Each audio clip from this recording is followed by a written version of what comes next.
We still have Nuruddin Mohammed. Yes, he's a former Minister of State for Foreign Affairs, joining me here in the studio. Thank you so much for joining us, and thanks for your patience. You've been listening to our correspondent there, Adefemi, and trying to paint a picture of goings on there at Onga as far as it concerns Nigeria. The key issue here for Nigeria is making a case for a permanent seat at the table at the Security Council. I was listening to Ambassador Joe Keshi earlier on an earlier program, Prime Time, where he said, look, the timing may not necessarily be auspicious because there's many other important issues like Russia, Ukraine, of course, the Gaza, Israel war going on right now, that maybe the timing may not be right, but maybe Nigeria needs to prepare so that when that conversation arises again, that Nigeria will be strong enough to be making such a case.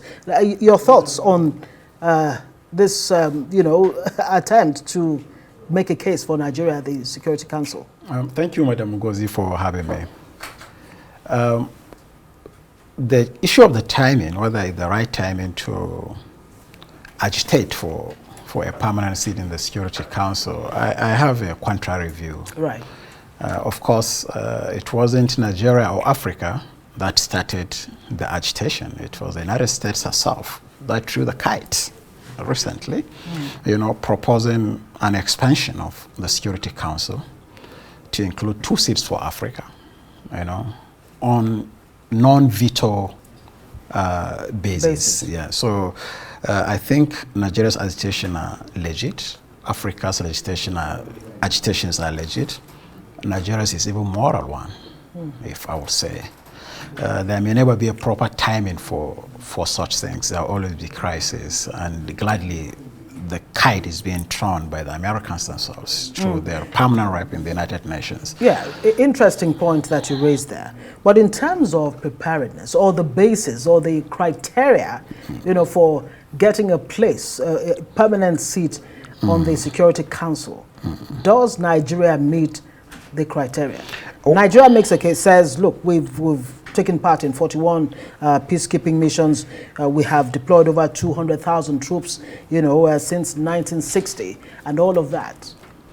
The United Nations Security Council is a very complex and sophisticated hegemon within the United Nations structure, whose functions are essentially to maintain international peace and security and order. And I think in that context, as I said, Africa has a legitimate case, and Nigeria even a moral one. You started reeling out some of the statistics. Nigeria has participated in 41 peacekeeping operations. What the Security Council basically does, settling international conflicts through mediations, negotiations, ceasefire, deployment of peacekeeping forces, imposing sanctions if such were necessary, and using force, finally. So, and Nigeria on her own, has done all these 3 stages, since our independence. We have, as you just said, participated in more than 41 peacekeeping operations. Including ECOMOG.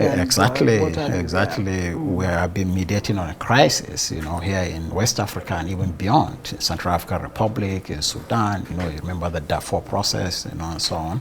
And of course, we have intervened militarily. You just mentioned Sierra Leone, Liberia, lately Guinea-Bissau, Mali.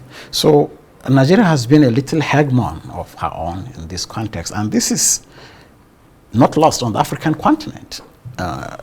African Union has a Peace and Security Council of 12 member states, of which Nigeria is the only permanent member. Many Nigerians are not aware of this. And the African Union, as a continent, has appreciated this role this stabilizing role Nigeria is playing. And Nigeria has been, if you call it rewarded, as the only permanent member of the Peace and Security Council of the African Union. Do you think that will translate further on the bigger world stage?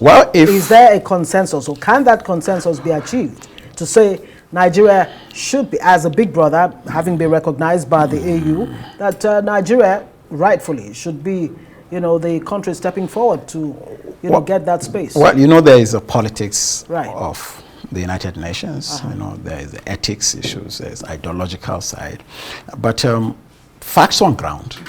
You know, Nigeria has put so much facts on ground as far efforts of mediations, negotiations, peacekeeping, sanctions, military interventions. If you remember, our spat with Niger Republic, you know, emanated from Nigeria risked her own relationship with the Niger Republic, you know, to impose a regional order, threaten Niger with sanctions, including military. So the facts on ground favor Nigeria if the functions of the United Nations Security Council are going to be the metrics that will be used to admit, yes, who enters into United Nations Security Council. The politics of it, politics is not facts, you know. Do you think the politics of it would favor Nigeria when it comes to the time? Then we have to go back to the entire politics of the United Nations Security Council, which is very complex on itself. To remember that the United Nations Security Council came after the United Nations herself, exactly. It was a response to the World War II by the victors, so to say, the Russians, the Americans, and the British, you know, who now invited France and China into the table, you know, to first stated objectives, you know, to prevent successive generations from future wars, you know. So, and from there were calls, several calls to democratize, if you say, because it's not democratic as it is constituted, to democratize the process of entry and even the functions within the Security Council, which have been met with deaf ears. And it's essentially politics. It's an elite club. You know, it's big boys. With veto power. With veto power. And whatever case we're making, it's not like Nigeria would have veto power if it does. No, the case. Get a seat. The first point, you know, the Security Council is not only 5. Yeah, it's there are 12 member states. And permanent and non-permanent. Yes. Nigeria has been non-permanent a couple of times. I remember between 2011 to 2015, during President Jonathan's regime, Nigeria was so visible that we were in this non-permanent seat back-to-back. We were there for 4 years, which ordinarily shall go around the West African states. So Nigeria is used to that seat. What we're talking now is even beyond what the Americans are proposing. We are not asking for permanent membership without veto. You know, Africa should go for a permanent seat with a veto.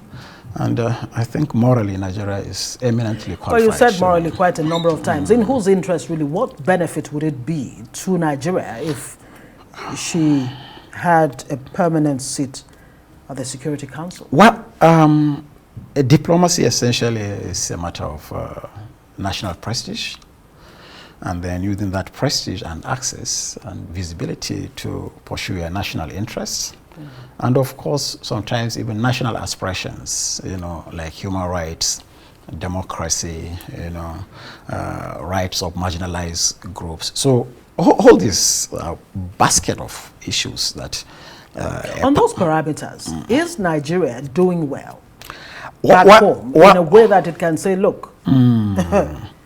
Okay, much as foreign policy is a reflection of domestic policy, and we're not taking this in cross-sectionally. We're not analyzing Nigeria today. We're looking at a longitudinal picture, Nigeria from 1960 to date. Fair enough. If you take the aggregate of the output from Nigeria at the international arena, in peacekeeping, mediations, negotiations, you know, trying to deploy troops, literally, you know, a hegemon kind of projecting global good values.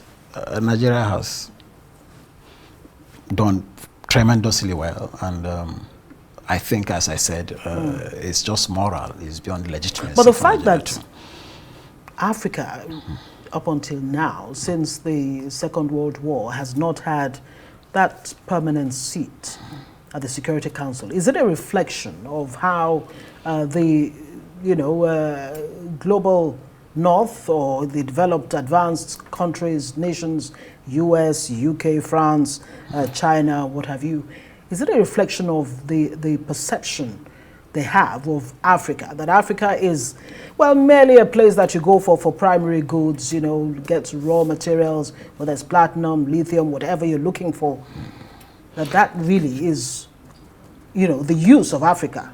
We just elaborated on the politics of the United Nations Security Council, how it was formed, the agitations for reforms and so on. So it's not only Africa that is frustrated with the United Nations Security Council, P5. Right. It's the entire globe.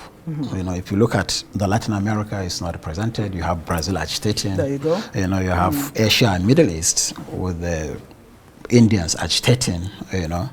And of course, you have Germany in Europe, you know, who that's the strongest. As powerful as Germany. Exactly, as powerful as Germany. So actually, it's not issue of whether Africa is strong economically or not. It's the politics of the United Nations Security Council and how far these agitations to open up, expand it, and democratize it, because the process is very undemocratic, if you put it. There are 15 member states.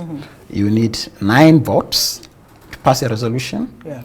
But among those 9, you must get all the 5 with veto. So there's so much frustration in the world. So it's not simply issue of North and South. It's much deeper politically and somehow some ideological component to it. Okay, well, let's hope the case that's been made by the minister would be taken seriously by the larger body. Nuruddin Mohammed, former Minister of State, Foreign Affairs, thank you very much for joining us on Newsnight. Thank you, Madam Ngozi.